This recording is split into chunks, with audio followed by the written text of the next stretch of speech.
This is the sagittal view of the human eye. We have the ciliary body, the ciliary sinule. Then we have the cornea, which acts as the eye's outermost lens. It reflects light and allows it to enter the eye, and it helps focus light onto the retina. Then we have the iris, which controls the size of the pupil and regulates the amount of light entering the eye. And then it expands or contracts the pupil in response to light intensity. Then we have the pupil, which is right there.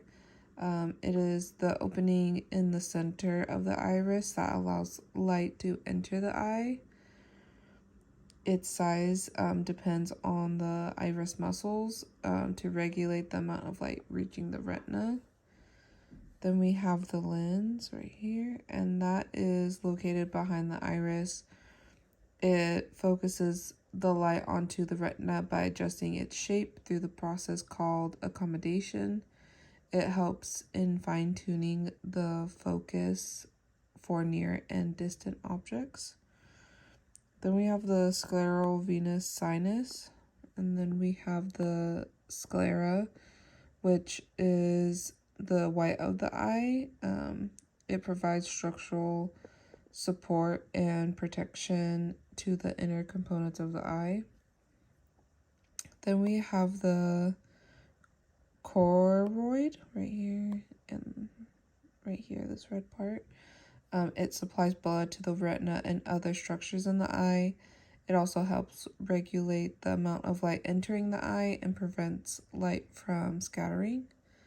Then we have the retina, which is this yellow part right here and right here.